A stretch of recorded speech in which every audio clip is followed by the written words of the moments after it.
Bonjour, c'est la Minute Kavana de Mira et Shama. Chag Sameach, c'est la fête de Sukkot. On est pendant Chol HaMoed Sukkot. Et j'ai envie de partager avec vous une Kavana sur qu'est-ce qui se passe dans la Soukha. Vous savez que Sukkot, on est censé faire deux choses. On est censé construire une Soukha et on est censé s'asseoir dedans. La bracha qu'on fait pendant Sukkot, c'est la Yeshev Basouka. Yeshev Basouka, s'asseoir dans la Soukha. Et on voit que dans les rites juifs, il y a toujours des prescriptions qui concernent le corps. De temps en temps, on est censé se tenir debout, la mode, s'asseoir, se tenir debout, etc. Qu'est-ce que ça implique de s'asseoir? Ça implique de prendre du temps. Vous savez que quand on passe déposer quelque chose chez quelqu'un, ou quand on passe comme ça dans un magasin ou quoi que ce soit, que les gens veulent montrer l'hospitalité, veulent être gentils, ils disent bah viens, assieds-toi. Et nous on dit non, c'est bon, je reste debout, j'ai pas le temps. Quand on reste debout, on signifie qu'on est sur le point de partir. Quand on s'assoit, on signifie qu'on va s'installer, même temporairement pour un moment, mais qu'on va s'installer un moment. Et ce que je trouve fascinant, c'est que Sukkot, on le sait, c'est la fête de l'éphémère, c'est la fête dans laquelle on célèbre en fait l'éphémère, la fragilité des constructions humaines en fait.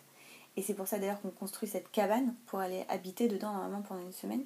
Et l'enseignement très très beau que je vois là-dedans, c'est que ce qu'on nous demande à nous par rapport à l'éphémère, dans la relation à l'éphémère en fait, c'est dans le cadre de l'éphémère.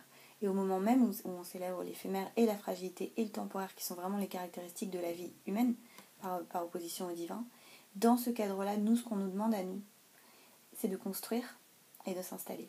Et c'est vraiment ça, la métaphore en fait d'une vie humaine. Dans le cadre d'une vie qu'on sait éphémère, qu'on sait fragile, on va nous demander à nous de construire une famille, de construire une maison, de construire une carrière, de construire des projets. Et voilà le défi, voilà la leçon. Et c'est quelque chose, la fragilité de la vie humaine, on la ressent par moments plus fortement que dans d'autres. Mais en ce moment, mon beau-père, il est malade, il a atteint d'un cancer, on ne sait pas ce qui va se passer. On a peur, on sent l'éphémère plus que jamais. Il y a des attentats qui touchent des gens partout en ce moment. Et ces gens-là, ils sont touchés par l'éphémère, par la fragilité de la vie d'une manière que je souhaite à personne de connaître.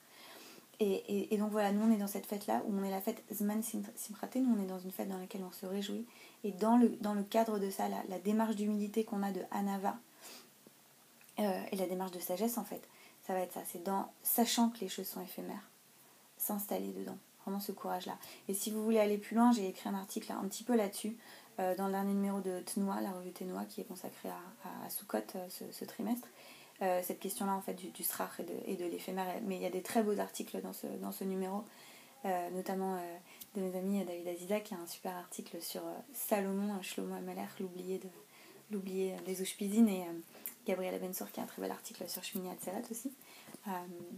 Entre autres, il y a des articles très très beaux. Il y a un très bel article de Jean-Marc Léning aussi sur la notion d'Ushpizin. Il y a un article très intéressant de Sarah Rosenblum sur la cabane de taureau du transcendentaliste américain Taureau. Donc vraiment, je vous le dis, si vous avez envie de lecture profonde pour comprendre un peu plus le sens de Sukkot, je vous conseille vraiment de lire ce numéro, et je vous promets qu'on ne va pas payer pour dire ça.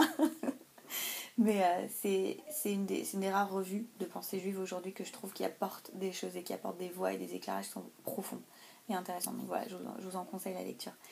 C'était la Minute Kavana de Mira et Shama. S'installer dans l'éphémère. Et sachant cela, se réjouir. Voilà, tout simplement. Chag Sameach.